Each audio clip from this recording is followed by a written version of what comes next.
A paz do Senhor Jesus Cristo, seja muito bem-vindo em nosso canal Escola Bíblica.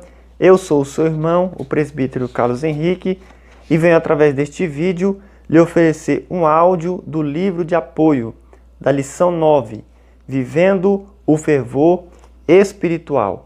Nós estamos estudando o tema geral, o verdadeiro pentecostalismo, a atualidade da doutrina bíblica sobre a atuação do Espírito Santo. Se você está aqui pela primeira vez em nosso canal, se inscreva, ative também o sininho para que toda semana você possa receber aí as notificações quando estamos postando os vídeos aqui no canal toda semana. Postamos aí o comentário também das lições bíblicas. Não esqueça também de deixar o seu like. Viver o fervor espiritual é o mesmo que ser cheio do Espírito Santo.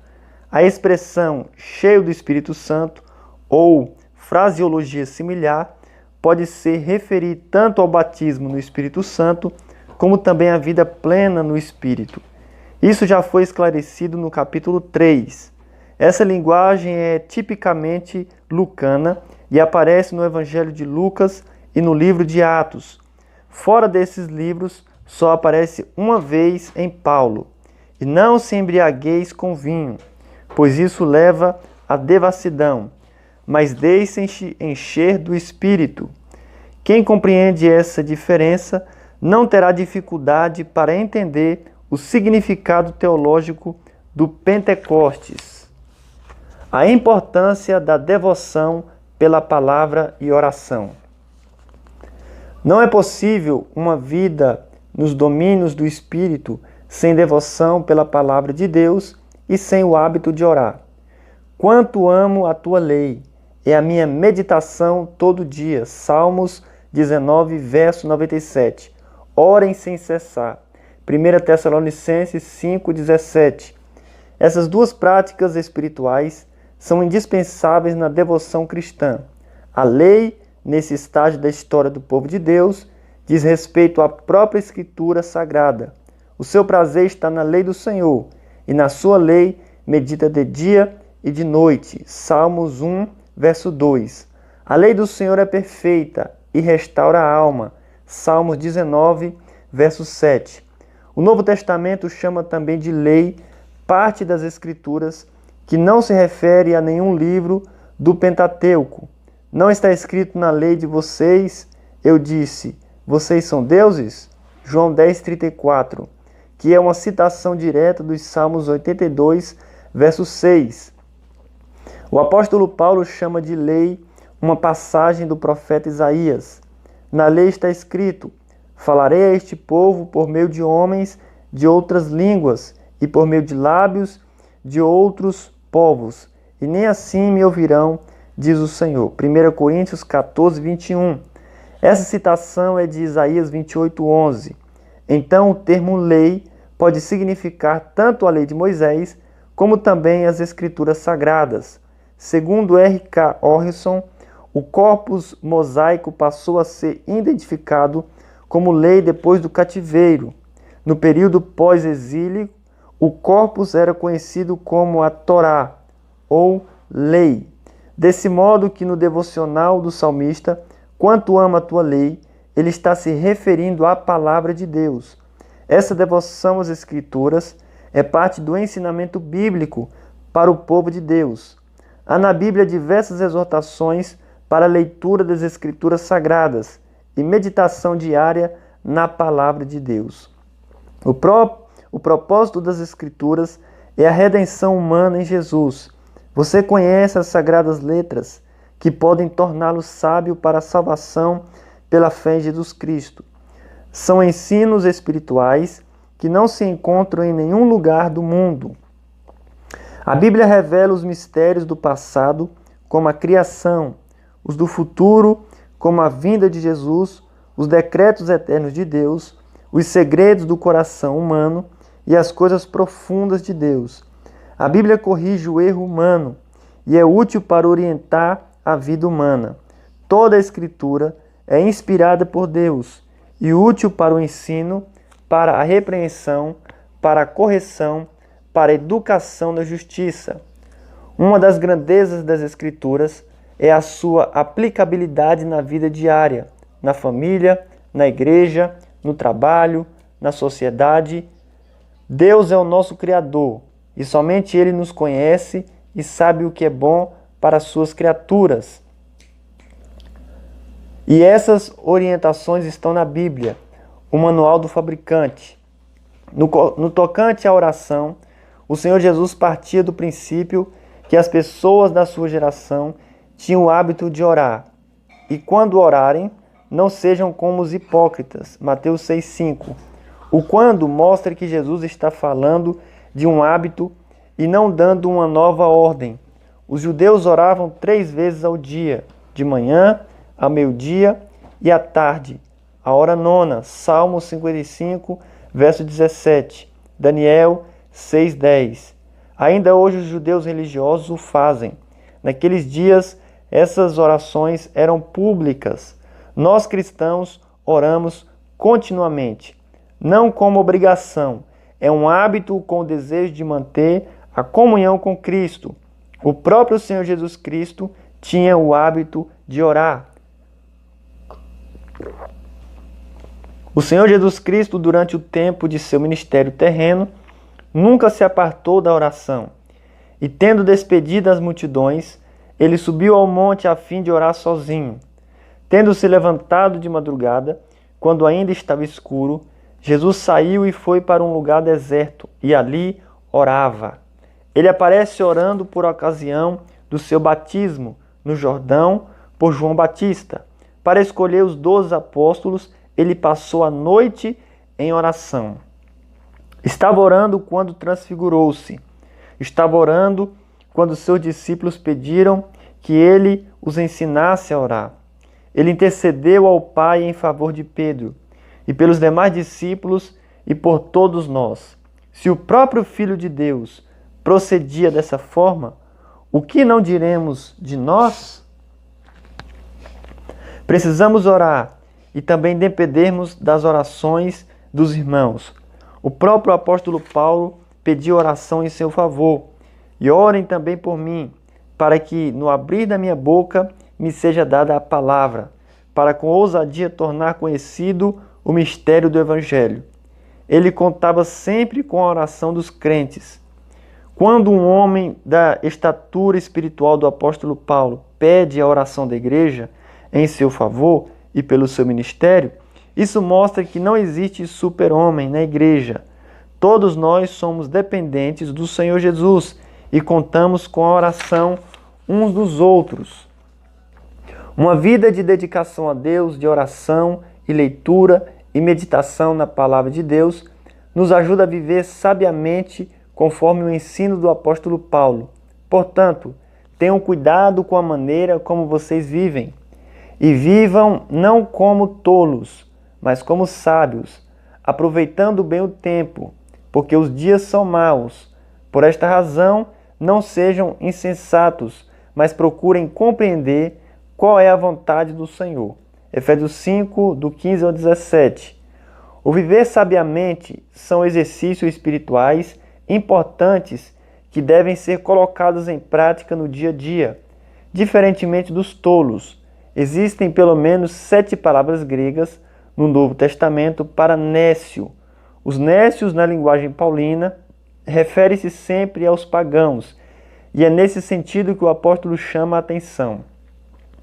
Mas a palavra que o apóstolo usa nessa passagem para tolos ou nécios só aparece nessa passagem, é asopos.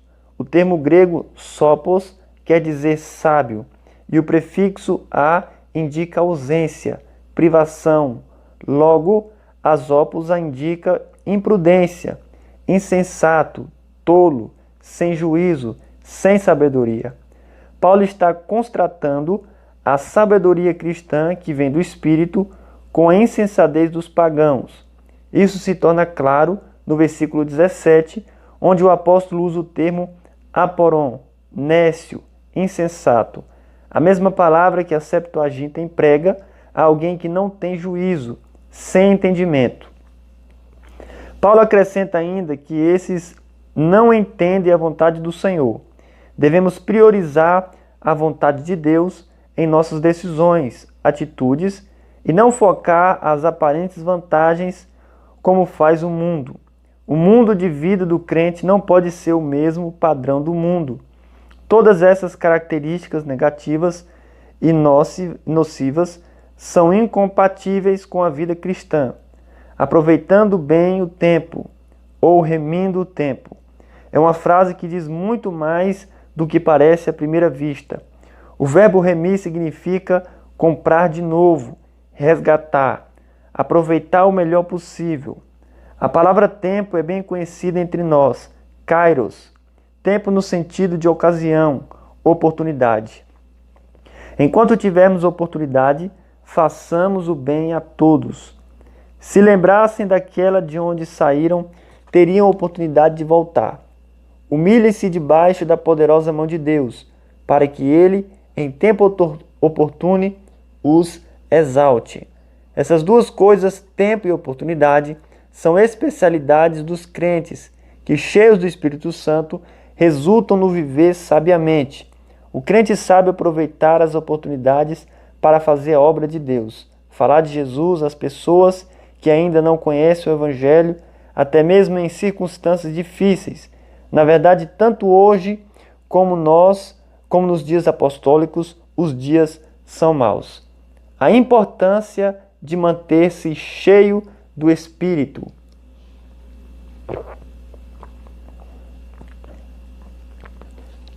Duas vezes a expressão cheio do Espírito Santo.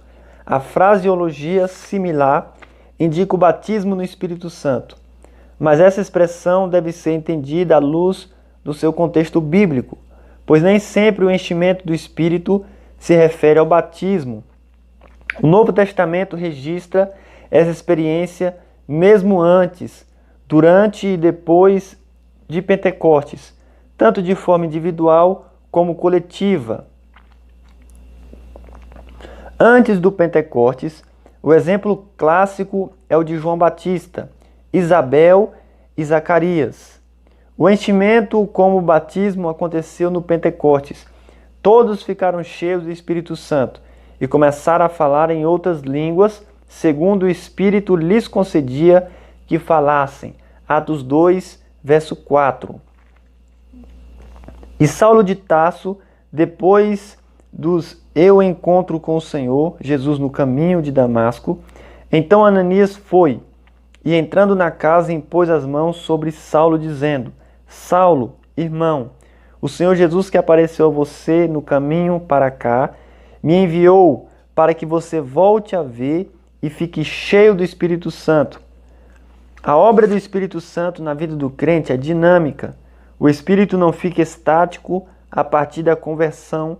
A expressão cheio do Espírito Santo significa também reacender a chama do Espírito, de modo que a experiência do enchimento do Espírito se repete tanto de forma individual como coletiva. Isso acontece com as mesmas pessoas batizadas no Espírito Santo antes, como Pedro, que era um dos que estavam entre os discípulos em Pentecostes. No entanto, aparece novamente cheio do Espírito Santo.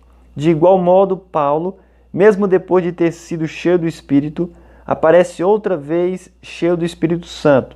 Isso acontece com a comunidade. Os discípulos, porém, estavam cheios de alegria e do Espírito Santo.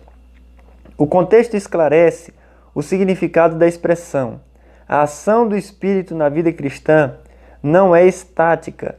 Nele somos renovados no nosso dia a dia.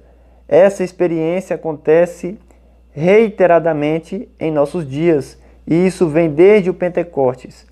E não se embriaguem com vinho, pois isso leva à devassidão, mas deixem-se encher do Espírito. Efésios 5,18. Ou enchei-vos do Espírito. A frase usada pelo apóstolo é a mesma que aparece na Septuaginta. Me tequis onon. Não se embriague com vinho. Provérbios 23:31. Em Provérbios, essa palavra é uma advertência contra a embriaguez que mostra as consequências destrutivas da bebedeira. e a compara com a picada de uma cobra. A palavra usada para devassidão ou contenda significa também dissolução. Esses termos são incompatíveis com a ética cristã, mas é muito comum entre os pagãos que procuram buscar a felicidade nos prazeres mundanos que resultam sempre em desgraças, vigilantes com a frieza espiritual.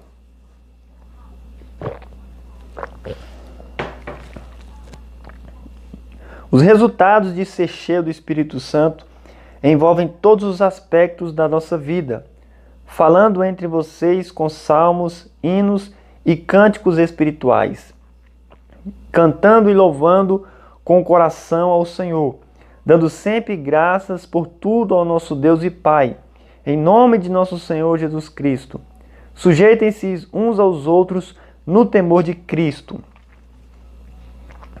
Temos nessa passagem pelo menos 3 características das pessoas cheias do Espírito: o testemunho transbordante, a vida de gratidão e um estilo de vida submisso. O testemunho transbordante é manifesto não somente nas reuniões cristãs, nos cultos, mas na vida diária. Estas são as 3 principais palavras para o louvor cristão: salmos, hinos e cânticos espirituais. O que elas significam? Os salmos, como sabemos, são uma coleção de poemas didáticos, devocionais, históricos, proféticos, de louvor e de adoração a Deus. O nome do livro Salmos vem da Septuaginta, psalmoi, do verbo grego psalo, tocar instrumento de cordas. Essa palavra aparece 7 vezes no Novo Testamento. 4 vezes em Lucas. Atos se refere ao livro de Salmos. E 3 vezes em Paulo diz respeito a louvores. As igrejas do período apostólico seguiam de perto as práticas litúrgicas judaicas, de modo que os salmos, nesse contexto paulino, se referem ao louvor. A segunda palavra é hinos. O verbo grego himneo, cantar hino, aparece 4 vezes no Novo Testamento. Na passagem paralela da instituição da ceia do Senhor, era o cântico de aleluia da Páscoa. Na terceira, Paulo e Silas que cantavam hinos a Deus na prisão de Filipos. E finalmente em Hebreus 2:12, que é uma citação de Salmos 22:22. O substantivo himnos, hino, aparece 2 vezes. E a última palavra é a expressão cânticos espirituais. O termo grego ode, cântico, ode, hino, aparece 7 vezes no Novo Testamento, 2 já mencionadas, e outras 5 em Apocalipse. Em Apocalipse se refere ao cântico de alegria e de louvor a Deus e ao Cordeiro. O acréscimo do adjetivo grego pneumaticais, espirituais, modifica as 3 palavras, salmos, hinos e cânticos. Os cânticos espirituais no Novo Testamento não devem ser confundidos com as músicas que cantam os grupos de louvores nos cultos. Essas equipes se preparam, ensaiam os hinos e se apresentam na programação do culto, geralmente com repetições. Não temos muitas informações sobre o que seriam os cânticos espirituais nessas passagens, mas temos certeza que não é isso que se faz hoje. Eles podem ser manifestações espontâneas que expressam alegria e louvor no coração na ocasião do derramamento especial do Espírito nas pessoas. Segundo o comentário bíblico pentecostal, Novo Testamento, os cânticos espirituais eram expressões resultantes da presença do Espírito dentro do crente da comunidade. Em seguida afirma que F.F. Bruce sugere que cânticos espirituais eram provavelmente palavras não premeditadas cantadas no Espírito, exprimindo louvor e santas aspirações. Isso tem acontecido comigo, mesmo não sendo eu cantor. Os cânticos espirituais genuinamente pentecostais são palavras não premeditadas cantadas no Espírito durante a adoração, muitas vezes em línguas. São um poderoso meio de edificação que contribui para a glória de Deus. Os cânticos são expressões de alegria e de louvor a Deus, além da função de instruir a igreja. Os cristãos expressam por meio dos hinos seus anseios, suas esperanças. Aquilo que acreditam está inspirado na vida das personagens bíblicas e nas promessas divinas. Os salmos são o saltério de Israel, o livro dos salmos aos quais o Espírito dava uma vida nova. Muitos deles são adaptados à música ainda hoje, no judaísmo e no cristianismo. Encontramos na Bíblia a música desde os tempos antes dos séculos até os séculos dos séculos, no céu. Os hinos são uma referência às primeiras composições cristãs. Lamentamos o fato de não terem sobrevivido, mas algumas de suas estrofes estão no Novo Testamento. Filipenses 2, 5 ao 11. É um bom exemplo. Gordon Fee afirma no seu estudo exegético sobre esta passagem o seguinte: o único ponto em que há um consenso geral é que era originalmente um hino. Por volta do ano 110, Plínio, o jovem, foi enviado pelo imperador Trajano à Ásia Menor atual, a Turquia, para combater os cristãos. Ele escreveu ao imperador que os cristãos costumavam reunir-se num dia estabelecido, antes de raiar o dia, e cantar, revezando-se, um hino a Cristo, como a um Deus, e a obrigar-se por um juramento não à prática de qualquer iniquidade. Plínio Jovem. Esse relato de alguém de fora mostra a presença de hinos a Cristo na adoração cristã.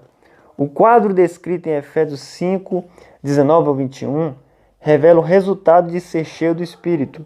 Essa descrição das manifestações do Espírito não se restringe às reuniões da igreja, mas também na nossa vida pessoal e no nosso relacionamento com as pessoas. Você deve se lembrar de que um dos requisitos para compor o grupo dos 7 diáconos era ser cheio do Espírito Santo. Atos 6,3. Como identificar alguém cheio do Espírito Santo? O apóstolo apresenta pelo menos 3 características já mencionadas acima: o testemunho transbordante, a vida de gratidão e de submissão. Que Deus continue abençoando a cada um de vocês. Se o Senhor nos permitir, estaremos postando na próxima semana a lição 10. O Senhor Jesus cura hoje. Deixe aí o seu like. Se você quiser nos ajudar também, seja membro deste canal e que Deus continue abençoando a todos de forma poderosa.